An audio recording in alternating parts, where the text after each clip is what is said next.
Hi, hello, and welcome to another episode of the WuMao Show. Tonight, I'm joined by three of my favorite China YouTubers. They are Noel Lee, to my left, the Zip Man right under me, and Wokabao Rojo, bottom right. Gentlemen, how are you today? I'll start with Noel. How you doing, man? Hey, Fernando. Thank you very much for getting me back on the WuMao Show. I'm doing okay. I just got back from my Chongqing trip, and I'm busy editing videos that's coming up really soon. Cool. Ziv, you've also been busy.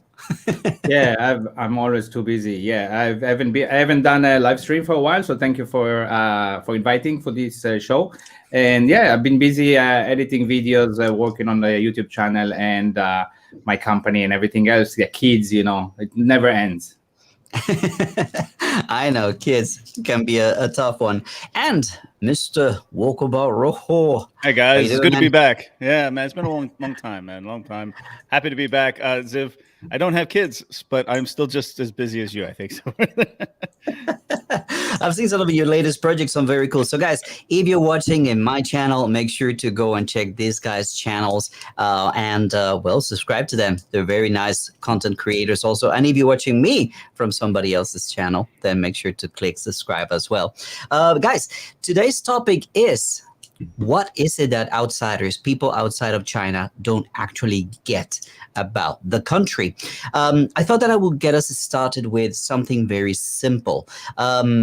I made a couple of videos, a couple of interviews with some people that I know, and actually one person that I did not know. And well, I want to show you guys what they have to say about this question. How do they feel about what the Western media, the Western people don't really understand about China? So we're going to start with the first person. And the thing is that we were next to an air conditioner thing, and the sound is not the best, but her message is interesting. So let's watch this. It's a minute and a half. Let me ask you a couple of questions. Do you follow Western news? Well, I do sometimes, but I really don't check that often. Okay. Yeah. All right. When you hear negative things about China from Western news, Yeah. what is your thought? What do you think that they're not understanding, or why is it that they're saying things that are so negative about China? I think they are just stupid. Sorry for saying that. I'm just kidding. Okay. I think it's because that they really do not understand about the Chinese. Let's say they don't really understand about China. They do not understand about the government and the people and also the culture. Which Can you give me an example of one of these things where you think they don't understand this about China? Okay, yeah, One example? Sure. Well, they say that there is no democracy in China, which I totally disagree. Okay. Well, that depends on what democracy means. I mean, everybody might have a different definition of democracy. Yeah. Let's take a look at the pandemic. Well, there are, I'll put it really short. Like, I know that in the Western countries, that they are giving the people rights to go on a parade to Yes. to be against the vaccination. I mean, there are people who are against the vaccination, and there are people who are against the measures Lockdown and things like yeah, that. lockdown, things like that. But really, if you think about it, it's a democracy which allows a small portion of people to spread the risk all around. True. So and we are doing quite differently in China. Our government and our people, they want to collaborate and they want to kill this thing, and that's what we are doing now. All right, so that is one of my friends. I've known her for a very long time, and she's talking about democracy and saying how she thinks that Westerners don't understand democracy in China. Let's open the floor with that. What do you guys think? How do you feel about what she said? Who wants to go first? I'll go first. You know, this. Okay, go ahead. All right. Paul? Well, first of all, what she said about democracy isn't necessarily have anything to do with the freedom of choice of going out and protesting vaccinations and everything. So the democracy is a form of government as opposed to the freedom to make your own choices and everything. They're completely different things. So I just wanted to point that out. But I she think did she meant have freedom. Yeah, exactly. But that has nothing to do with democracy. I mean, democracy is a system of government and choosing your representatives. So this is a common thread that I do here in China that I'm trying to constantly correct and try to explain, because there is a lot of nuance to that. But what she did say about the COVID was quite poignant, and that because of our culture, it has been allowed to spread rapidly in the West. And here in China, as you know, just 2 days ago, we had one case, the first locally transmitted case in my city of Zhongshan in 15 months. And the whole city went and got tested in one day. You know, almost 5.5 million people in one day. And that's a disruption to people's lives and to businesses and everything. But the whole community just comes together and gets it done. And the test results came back in a matter of hours, and the whole city is negative. They're still testing in certain areas, but for the most part, that is a big difference that I see between China and a Western country. Somebody pointed out that we're all wearing very similar colors today. Is that right? Yeah, Great it's minds true. think alike. About look at that. Almost, yes. All right, let's go with Ziv. What do you think about this? Well, I think she actually meant freedom, not really Yes. democracy. And I Yeah, think but you have to make that clear. That's very and I important to think, make yeah, that I think she was a bit confusing. I think, obviously there is not the same form of democracy if we were to talk about democracy, but I don't think that was her point, like you mentioned. I think that freedom is really the first thing I wanted to talk about, because that's maybe the biggest thing that people don't get about China. They don't think people are free here, and people are quite free here. As we know, we've been here for a very long time, right? So I think this is something that a lot of people that just maybe watch the news, they have never been to China, they have a misconception about it, that people are not free to do whatever they want, and we know it's really otherwise. Mm-hmm. Let's go to Noel. What's your take on what my friend said? Yeah, let me put it this way. I was in Chongqing recently, and I'm not too sure if it's by chance that we're having this discussion now, that I've experienced that, or it was something else, right? So anyway, I was visiting this museum in Chongqing, and that apparently is where the 8th Road Army back in the 1930s, where they actually set up base and spread the CPC's agenda, so to speak, throughout China. Mm-hmm. And when I was taking this guided tour, where the tour guide was explaining to us every section of the museum, the word democracy was spoken out more than a few times. And I actually went back to ask my Chongqing counterpart and asked them, why is the term democracy being spoken so many times? Then he said, yeah, we are democratic. They are voting. It's just that it's not done on a massive scale. It is done on the particular, the way they do it in China. So by representation. Exactly. So I was saying, hey, my goodness, then I got to probably, if you can, let me know the next time there is such a voting procedure, and I'd like to come and film it and let the world know that there's actually, voting in China. So it's quite insightful. I have been part of such. Let's not say that it was voting for a leader, but it was voting for a particular process. They were going to build an incinerator, a garbage incinerator here in the city of Dongguan. And there were people actually voting to allow it to be built in that town.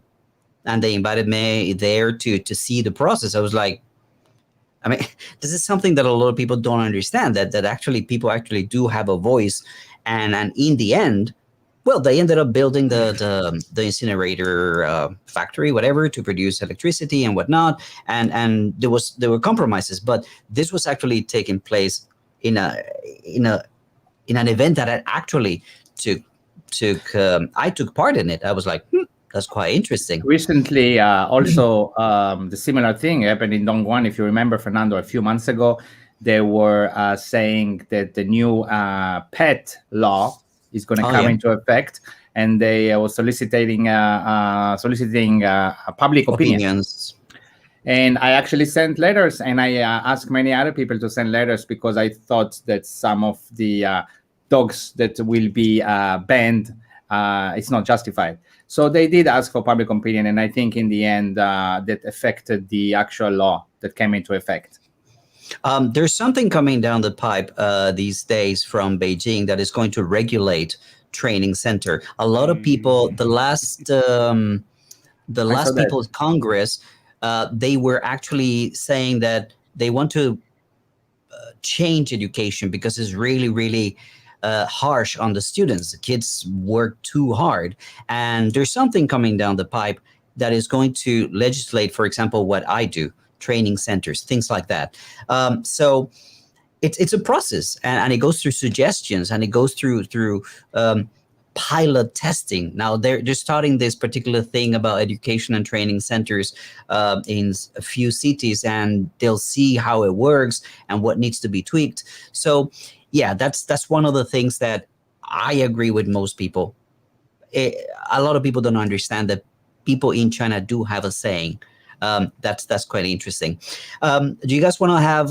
Do you want to add anything else, or we watch another video? Who wants to? I think that just shows everything we just said. It just shows, which is another thing that people may not understand or not believe outside of China, that the government care for the people and they want their lives to get better. And I'm the last one to say China is perfect. You know, there are many issues, but this is something nobody can deny. If you have been here and have for a while and have seen the people life change, and I think by asking people's opinion, by caring for the people, so it's another big thing people don't understand, I think. Walkabout, you were kind of like, when I talked about education. I've been trying to make sense of this because I came here in the training centers. I work at a university now, but this whole transformation, there's a lot of debate in the English teaching circles and in the foreign community here about what does this mean about our lives? What does this mean about the businesses, Fernando, like your businesses? And there's a lot of questions that still need to be answered, but that's why, they go through this process. They solicit. I mean, this is something I was taught when I got here, because I didn't think that this was a thing in China. But in true fact, there is that process in place, and it's a different form of democracy than we have in the West, but it is a form of it. And that's something that I agree most people in the West don't understand. Yeah, this thing about education is going to be quite interesting. Guys, let us move on to another short video, and then we go into our own particular ideas. Okay, this is a person that I did not know. I was introduced to this person by, well, a common friend. Ziv, you probably know her, but let's watch this video. I want to ask you about Western media. Yes. Do you follow Western media? Not so often, but we follow it in the WeChat by friends. Okay. Link. Yes. What do you think about what Western media say about China? Is it true? Is it not true? Something is true, I think, but something is not true. But media, they not just the maybe the foreign media, just like the Chinese media, they always not saying the true things. Okay. Sometimes, time by time. What is an example of something that you think is not true, that the Western media says but is not true? Maybe just like the recently the cotton of the Xinjiang, it's not true. I think it's not true. Yeah. The Xinjiang people may be in a happy life. Yeah. Yes. Why do you think they do that? Why? Maybe the policy. They don't want just like just like they don't want the other country be better than before. And what do you think China can do to tell the story, to let people know the truth? No, maybe the friend of in China, just like you, would take the video of China and the Chinese people, then by the video, then here is the true things happening in China. Then the foreign will know that. YouTubers. All right. What's your take, Noel?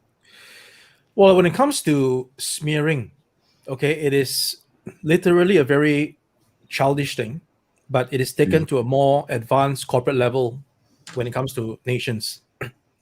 And, you know, if you bring it down to the levels of when individuals smear each other, sometimes you just let the guy, you know, say his piece, and you don't have to actually go about to prove your innocence, which I think should be the way. But in this case, it's different, because if you keep quiet, then more people listen to it, and they think that because you are keeping quiet, it must be true. So that's why we have to speak up for what is not true and deliver the message as best we can, so that the people who are unawares will be able to differentiate between what is smearing and what is the truth. And that is our job at hand.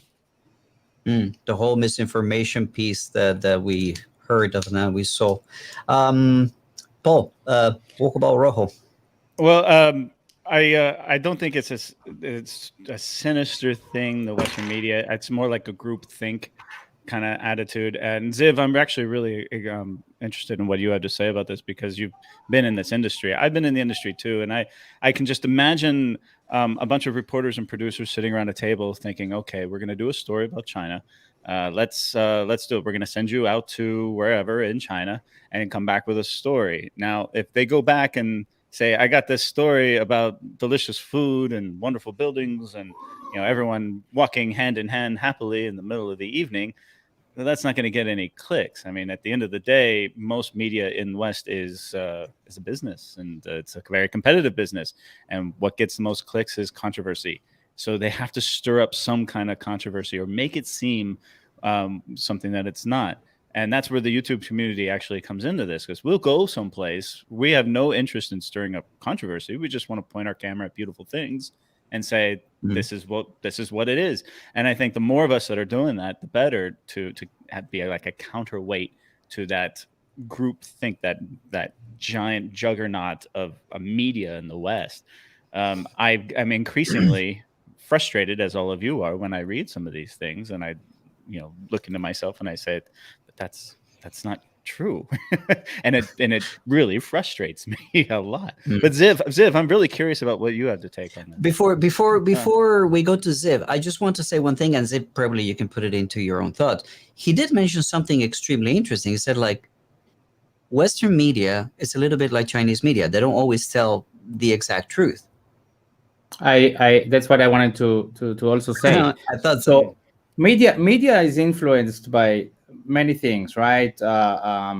Money and politics are some of the big ones. I think they have reasons to not always say the whole truth, and I think that. But the Western media, you know, what Paul said about trying to get clicks, well, it leads to advertising money. I think there is lobbyists steering the pot to whatever interest they may have, and I think that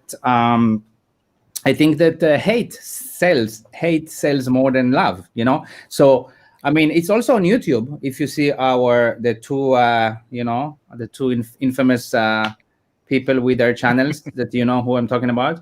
Don't want to give them really the stage with mentioning their name. But you know, hate sells, and even just recently, just today, I saw the Daniel's Twitter with this new book out. Did you see this new book about? Yeah, which is ridiculous about China, how he was in the communist jail or whatever for having the wrong visa or something. So again, trying to make a buck, trying to make money over lies. I think the Chinese media often also don't say the whole truth. I'm generalizing here, of course, and not talking about any specific case. But one thing, though, I would always go with something that's positive rather than negative. Do you know what I mean? It's because we're positive people, Ziv. That's yes. why. I mean, yeah. So no, I mean, I will also have more sympathy to media that may not say the whole truth, but still the story is positive. Do you know what I mean? Rather than spreading hate. So yes, there is a lot of misinformation about China in mainstream media in the West. There is no doubt. It really got to an amazing high point in the last couple of years. It's terrible. I want to say a little something. I think that one of the main things that is misunderstood in the West about China is that they have a different set of values. The values here, one thing that is, I'm not saying that everybody has the same values, but a value that is actually pushed out there by educators, by media, by leaders is harmony and stability. They value that over anything else. And in that sense, it might seem a little bit crazy, like, but why are they doing this? Why, for example, think about the vaccinations, or think about the lockdowns, right? Why are they doing this? There's no personal freedom. There's no, because there's a larger benefit to the community in doing this. So this is something that I think most people can't really get, because we are Westerners so individualistic. So do you know what I mean? And it's my comfort, my privilege, my benefit first before anything else. Here they are also very selfish people. They're also, but when it comes to really patriotic things, or things that are seen as involving the whole nation, it's unbelievable how they come together, and understanding that harmony and stability is the main thing. Who would like to go next? I would like to just go a little bit back about the thing about Western media and how the US and Chinese media doesn't really tell the truth in that sense. I liken it to how parents actually bring up children, right? So different adults from different backgrounds, different cultures, different values, they would tell the children different things. And most of the time, when the adult is telling the kid something, it's also a censored down, or they tell the kid what they want the kid to hear, versus giving them the whole truth. But as the kid grows up, they can probably think for themselves and say, hey, what my mom and dad told me about this before, was it really like that, or was it something else? And then we learn. So we are, in a sense, learning like the kids, and the media. It seems to be like the adults who are trying to teach us something. And if it's the right things that they're teaching us, good and dandy, right? But if it's the wrong things that they're teaching us, I think either we get sucked into the wrong thing all the way and grow up, or we can actually learn as we get, the truth, so to speak, and the facts being filtered out as we learn. So I think I could just make the analogy and say that it's exactly like that, in my opinion. Paul, what do you reckon? No, what was the previous question? Sorry, no. Well, it's not a question. It's just my opinion. I was talking about it's a very harmony. good analogy, actually. Yeah, harmony. Yeah, I think at the end of the day, when you break it down, we all have the same values. I mean, Americans and Chinese, I'm saying Americans. Different values, Paul, I think. Actually, we have a lot of the same values. And that's something that is lost in this whole minutia is we all want the best for our children. We all want the best for our own lives. We all want to increase our personal wealth. We want to live in a safe society. We want to get behind our teams, whether sports teams or nationalistic teams or whatever. There is a different set of values that I have seen, very, very obvious ones. But that doesn't mean one's better than the other. I just think that they're different. And I will always defend the American values of individualism, because we do come together, our country, in times of need. We've seen that in the past, and we really do. It's been tough to see that in the last few years, because political, what do you call it? Identity Politicization. politics. was a real divide, yeah. Identity politics has Yeah, it was a real become divide. a really, really big problem. Identifying with this group, and then you have the other group that you fight against. And at the end of the day, we're all Americans. We all need to do that. And then if you take a step back, we're all human beings, and we're actually more alike than most people think. And what really bugs me is when in the state they say we're not the blue states, we're not the red states, we're the United States, and yet it's not being practiced the way that is. Well, that's the red states, blue states. If you go to Arizona, which is traditionally a red state, there's tons of Democrats in that state. If you go to California, where I'm from, it's a strong blue state, but there are lots of conservatives and people who have different views on that. Just because one tilts a little bit more to the other by 10% doesn't mean it's a red state or a blue state. It is a part of the United States, and that's part of the identity politics, is that a lot of the media will put, oh, you're from a blue state, so you're liberal. And it's like, no, that's not necessarily true. Exactly. Ziv, what other thing do you reckon is something that Westerners don't understand about China? I got something else on my list, but I wanted to know if you wanted to. Well, first, I just want to say that I agree with what Paul said about the values. I just wrote to myself before we started that, we are all people, Americans or Israelis or Chinese. We all love, we all dream, we all want to have fun sometimes. We just show it in different ways.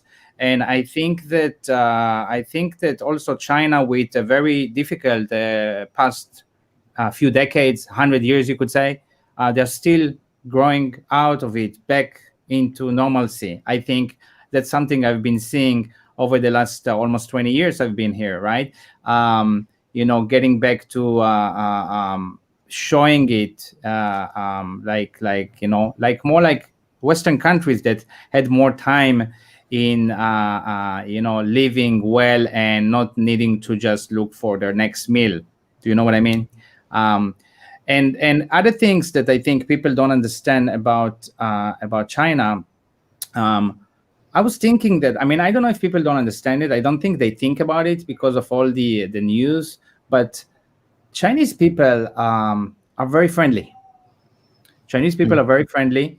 They would do a lot to avoid confrontations, right? They actually want to overcome issues, with in a friendly discussion, right? They have even this clause in contracts. So this is something I'm not sure the Westerners that haven't been to China are aware of. Chinese people are very friendly, actually, very friendly people. Very true. There's one thing that I've always thought, probably jumping to another topic, the idea of capitalism. I have to say it for myself. The first day I got to China almost 21 years ago, and I got out of the airport, I'm like, this is communism? Like, it didn't register in my head to see BMWs and to see Audis and that's 21 years ago. Not many, but there were a lot. That was a shock to me. And through meeting different people and through talking to different people, I realized that they have capitalism here. They're very capitalist, but at the same time, it's a capitalism that's capped. I've said it in other videos. It's like, you can't just do whatever it is, whatever you want to do. A good example of this and how people are asking, where's Jack Ma? Jack Ma has been just, hey, you can't take your money out of China. You can't go out and sell all this private information that you have from Taobao and Alibaba and put it to a best market. Things like that. So the government said, like, you're allowed to be a billionaire, but you're not allowed to do things that will go against the well-being, the safety, do you know what I'm saying? So there's capitalism, but not 100% free. It has to benefit society. So that's a concept that's extremely difficult for people to understand, because it's capitalist or nothing. I think it's like a big government, right, Paul? This is what the Democrats are supposed to be in the US. Well, again, I think this goes back to more identity politics and being put inside a box. You know, if you're an American, you're a capitalist. If you're a Chinese, you are communist. And in reality, it's a mix of everything. I mean, I think that there's a marketing issue here in China when they say it's a communist country. You're right. Fernando, they practice capitalism here better than almost any country I've ever been to. And in America, we're not. I mean, I've always said the best capitalists are Chinese women. You ever try to negotiate or try to get a discount? You know, you send your girlfriend in there and they get a discount. They're really great at it, right? And Paul, the thing is, though, that it's a mix. And even in America, where we trumpet capitalism, it is a mix of socialism and capitalism together. And that's what you see here. That's what the whole opening up of the country was starting to mix in their own policies, and new policies come out and things change. But it's that mix that creates such a juggernaut of an economy. That's why, you know, by the way, you've got other countries out there that are capitalists. You've got capitalistic countries that don't do nearly as well as the United States or China does. So to point it at one system of economics is better than the other is not, I don't think, a good metrics to judge this. It really is, this is what works for China. It's obviously working, what you see, right? And that's what works for America. And again, one's not better than the other. They're just different. So Paul, I want to bring a short comment, because you know that this guy is one of my men. This is Mario. I'm really new in China. I have no idea what's going on. Is it nice place? Is it true that they're really evil and the food is spicy? Food's too spicy. Sorry. Noel, go. Okay, so well, Paul is also a sports fan, so yes. I'm just gonna say the next part, which I'm sure you will agree with me, which is in relation to what Fernando mentioned about Jack Ma, is that, you know, in sports, in football, no player is bigger than the club, right? So what China is doing in regards to Jack Ma is like that. You can't have a player that's bigger than the club. The club always comes first. And speaking of players and individuals, the fact that China is where it is today didn't happen by chance, or it didn't happen by a fluke. Real people with real caliber and real abilities put in place systems and plans to get China to where it is today. So if these people were not there, then surely we would find China to be in a very different position than it is today. And perhaps, you know, we wouldn't even be having this conversation, because it could have been just as it was, you know, 50 years ago, and nothing's changed. But the fact is that things have changed, because the right people are leading the country. And that should be the case for other countries working towards getting their right people to lead their countries forward. No, that's a very good analogy, by the way. Is that when one player is not bigger than the team. I would submit, and I could be wrong about this, but I would submit that in America, they champion players to be larger than the team.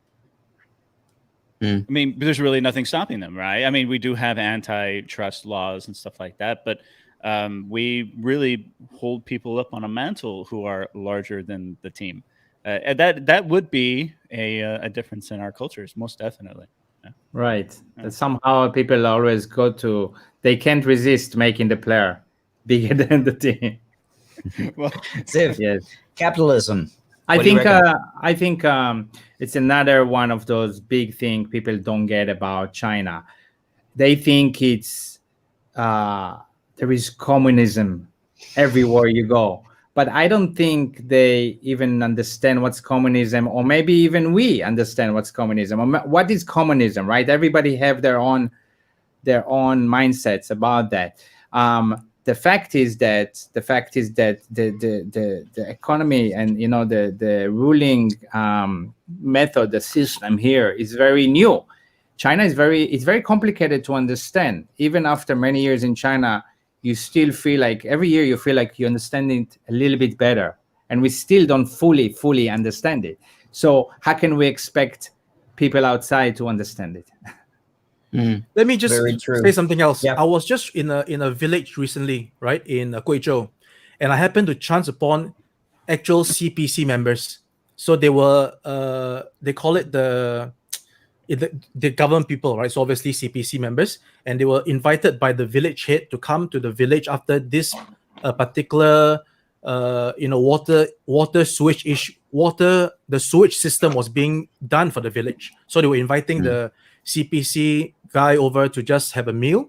And when I was introduced to these people, I don't see that they were like, "Hey, I'm the boss here." They were like so humble. They never like put on like some guy walking down a red carpet. No, I'm here. I'm here to inspect. The guy was like keeping a very low profile. So I sort of contrast it between Western government officials, where when they come in, they expect like, oh, I'm now here, so please, do your thing and welcome me. That's my opinion. Yeah. I think that there's different kinds of leaders, right? I've met people that are very grandstanding, and then met people that are extremely humble. But most of it comes down to performing. If they perform for the people, they'll do good, and people will forgive them for this or that. Hey, Hazard's in the house. Hey, Hazard. Yeah.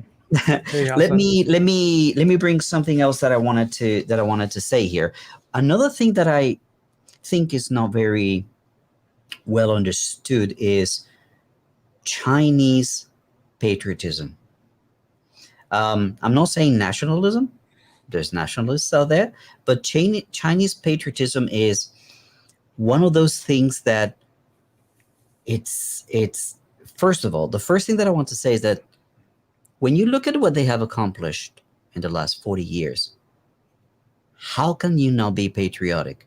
Number one, I mean, when your life has changed so much in 1 or 2 generations. I talked to a guy who told me, again in Guizhou, and there's an area where there are 5 bridges in a span of like 2 kilometers. And Guizhou used to be one of the poorest areas of China because it's so mountainous. They say that you can't walk 1 kilometer that's flat. There's no 1 kilometer that's actually flat in there. So this guy was saying, like, when I was born, and he was in his, I don't know, 30s, there was only 1 bridge. And now we have 5. And one of them is a high-speed railway. So they're very proud. Exactly. They're very proud of their country. Think about, for example, the whole Zhengzhou, where my wife is from. Her family's fine. Thank you for asking. We were thinking it. We were thinking it, Fernando. Dude. And there's this sense of trying to help. So there are companies that have donated a lot of money to this whole rescue operation and whatnot. And what people are doing is they're rallying to buy products from these companies that have actually donated. Like, the best way that I can support is by buying more of these products. So I don't know if you guys have watched this on Douyin and other social media. People are just buying shoes from this company, Arke, I think it's called. And it's insane. They run out of stock because everybody's trying to kind of like thank them for supporting Zhengzhou, and at the same time, the more they sell, then the more they contribute to Zhengzhou. It's weird. They come together in strange ways, but still, it's just patriotism. Who would like to add something to this? It's just helping each other, right? Mm-hmm. Paying it forward, isn't it? The basic stuff. You help me, next time around, I'm going to help you, right? But if you don't help me, next time around, I might not want to be helping you, isn't it? Mm-hmm. I think there is also, we all know of there are issues of not helping as well in China. But I think this is something that what I like is that I see that it's improving and has improved over the past 2 decades. And being proud of other Chinese people helping Chinese people, I think it's a great thing to be proud of. This is great. We need to see more and more of that. That will just accumulate and compound and make people more more willing to help. And patriotism comes from being proud, but also long history of China. I think that not many countries in the world have such a thousands of year history, and I think that's something that contributes to the feeling of belonging and patriotism that Chinese people have. True. I'll add to that real quick. I'm a huge patriot. I'm a big American patriot. Everyone knows this. I love it. And when I express that to Chinese people after they've expressed their patriotism towards me, they applauded. They say, absolutely. They understand what patriotism really is. It's not us versus them. It's just a love for where you come from. And more than any other country I've ever been to, when I express my patriotism for America, they applaud it and they shake my hand and they smile at me even more. And these are the most patriotic Chinese people you meet. And that's something that a lot of Western people don't understand. I was told when I come to China, don't fly the flag, don't put an American flag on your shoulder, don't tell them you're an American, tell them you're from Canada, because, people will hate you, and I'm like, okay, I get that. I've been to other places in the world where that is a thing, but here in China, that is not a thing. I fly my flag proudly. I wear it on my T-shirt. Everyone knows I'm the most patriotic American out there, and they welcome me even more for it. And that's one thing. What you said is another big thing that people outside don't understand about China. Chinese people don't hate America. No, not at all. No, they love America. They love America. They love Americans. As long as we come here and we are good Americans and we're here as guests. Ziv, you said it. We are all guests here, and we should treat our hosts appropriately. So, and I think most Americans that are here do that, and they recognize that. Right. Guys, I want to show you another video. Here's Haza, who's back in Australia, who's been witnessing the whole Sydney march against vaccination and lockdowns. Guys, I want to show you this next clip that I made with another. This is a very old friend, Ziv, you probably know her. Let's see what she has to say. This is a little bit of a longer video. I think it's 2 minutes, but very interesting. Listen up. Do you follow Western media? Actually, before I was follow BBC and CNN. Then later, no. Why? Because there's something what I see is not true. Because before I follow it, because I want to improve my English. Okay. Yeah. Then so many news is bias, right? Okay, bias. Yes. Can you give me an example of something that you think is not true or is not true?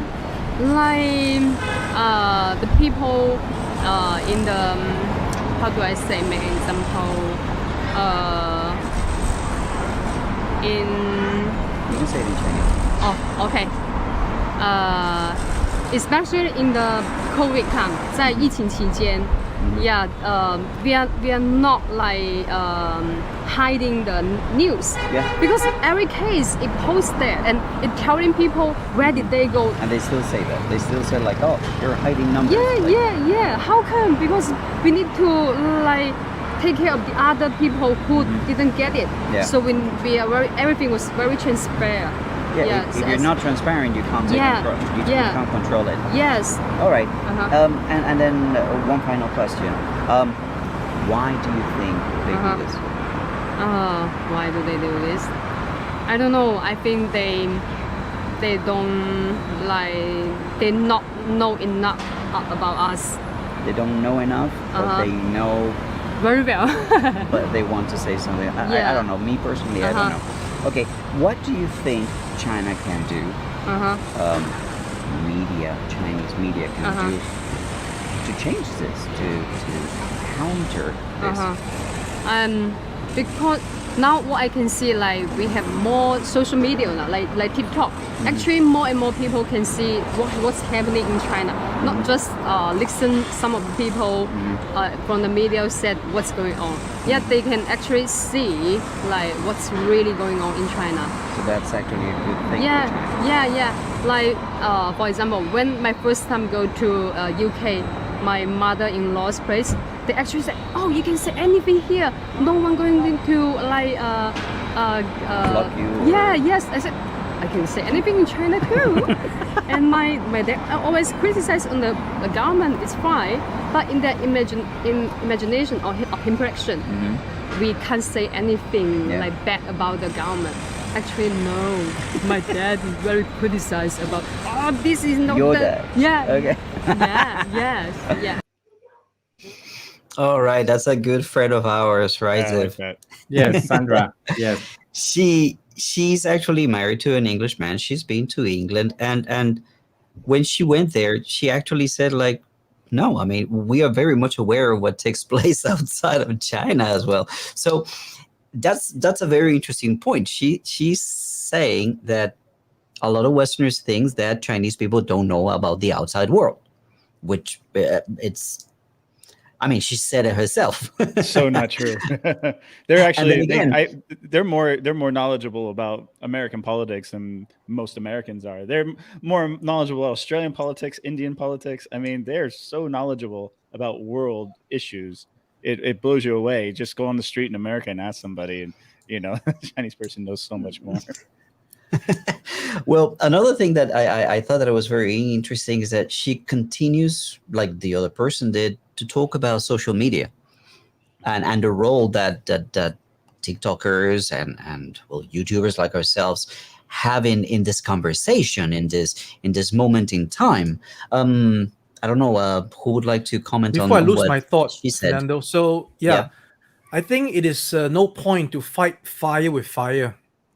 We have to always try to diffuse the situation. And I believe that if we do this long enough and persist on it, there should come a time where people will start to realize, why do we never badmouth the people badmouthing the situation, right? Because those people are the one firing the fire. Now, if we go back and return fire, it's just going to keep on having them add more fire, right? It's just part of a war. But if we can find some way to diffuse the situation and diffuse it to a point when they have nothing else to say, then that could be the breaking point where they're finally like, that's it, I'm out of ammo.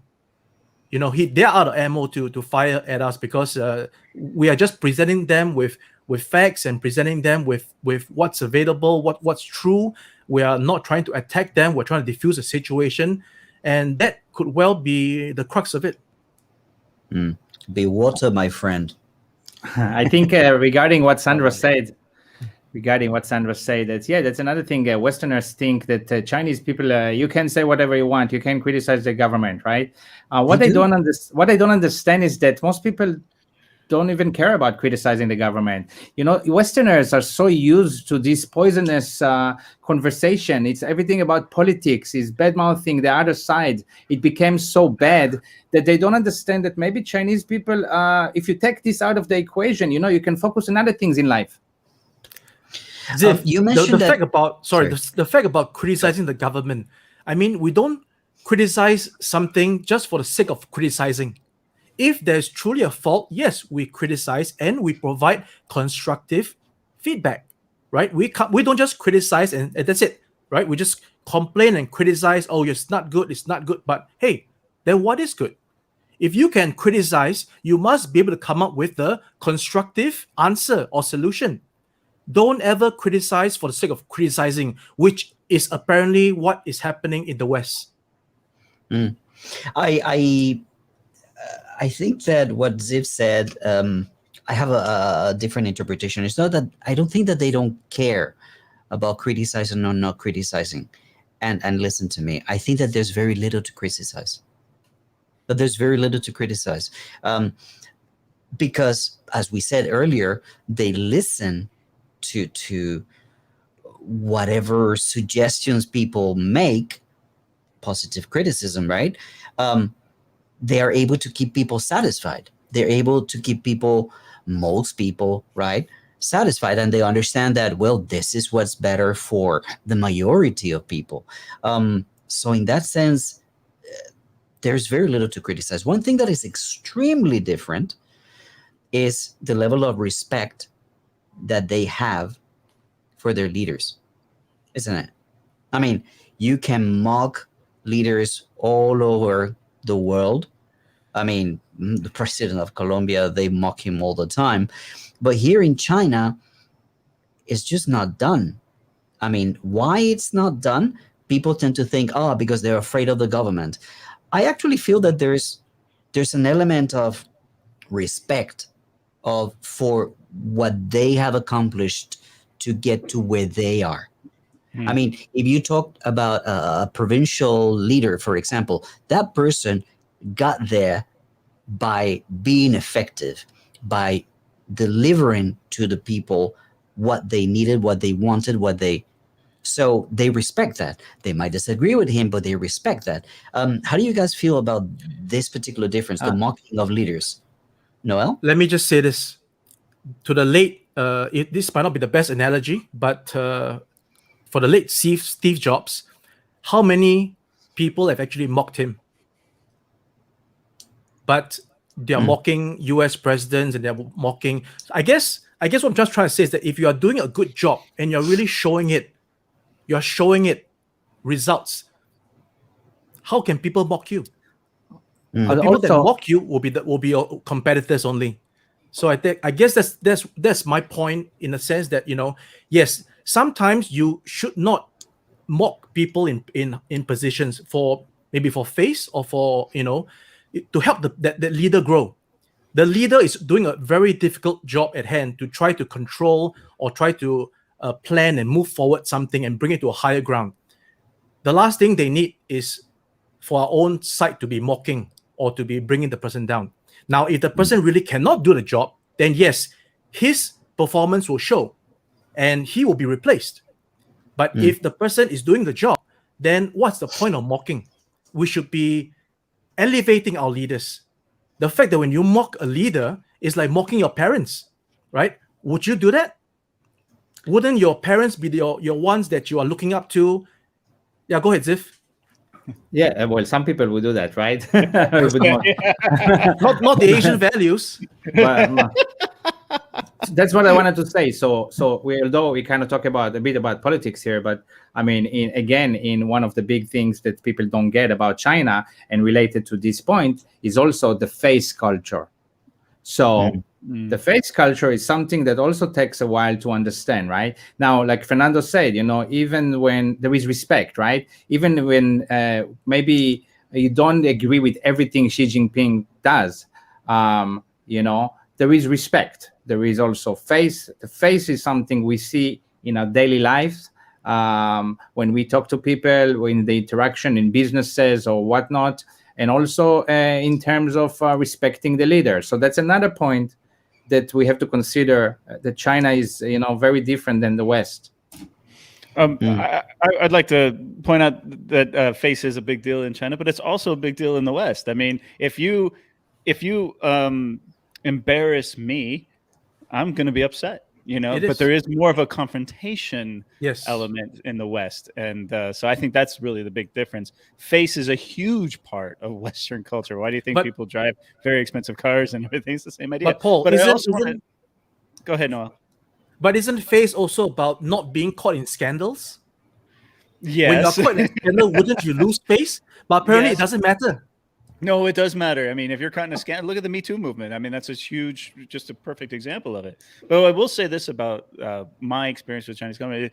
There was a guy on Cyrus's show recently talking about it, and he mentioned that it's kind of run like a company, and it really is. I mean, it's a meritocracy. You start off in the mailroom, and through this and that, you get to run a division, and then you get to be a vice president of finance, and then one day, maybe you're running the country.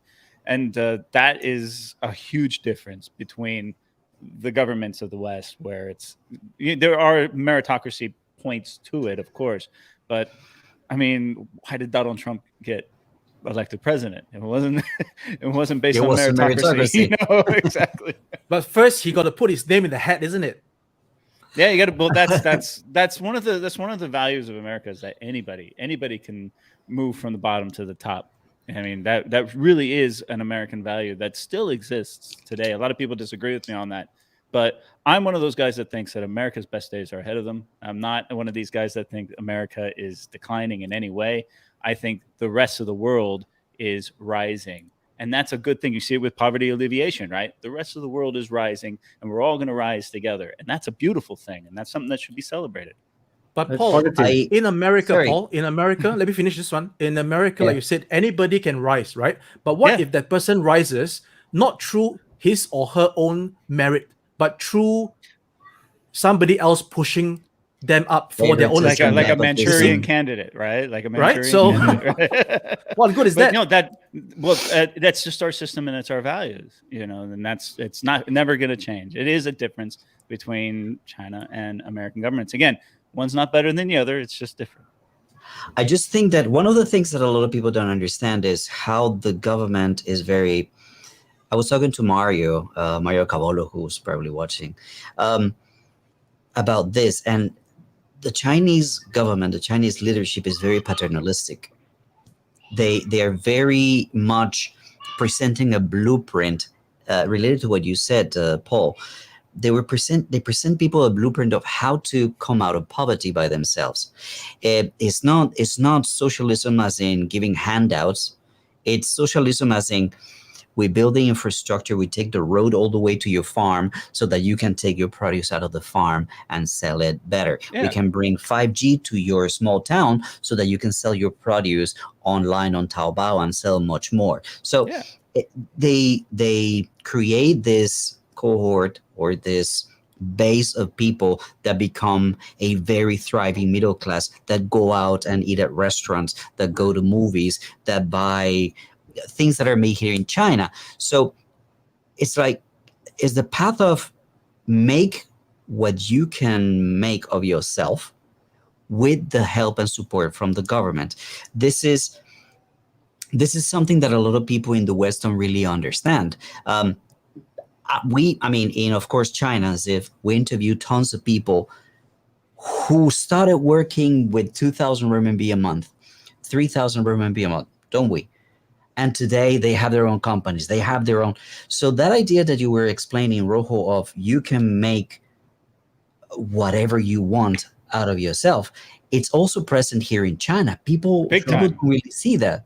Big time. And in fact, I would submit it's more present because America has a lot of laws. We're the land of laws, okay? And Milton Friedman famously said that, corruption is regulation in free markets, right? And so that is what America has become. The barriers of entry for a lot of business in America is pretty high. You try opening up a business in California. I've done it. It's not easy to do. Okay. Right. But you're right, man. And I've watched your podcast with Ziv on of course, China, and all these guys that you're interviewing, it's always these, and I've got students of mine in the past who all have these rags to riches stories here in Guangdong. And it's moving when you hear these stories, because we used to hear these stories, back in the 50s. We still hear them in America, but now you're starting to hear them in developing countries like China and the rest of the world. The rest of the world is moving up. This is a great thing. It shouldn't be something we should fight about. This is something we should embrace. I want The to fact of the matter is that rags to riches is still a small percentage. Yes, that's the facts of the matter. Those are the ones that we hold up as people that we want to be. One thing that maybe the Westerners do get about China, because correct me if I'm wrong, but I do remember a lot of Westerners, they do say Chinese people are hard workers. 996.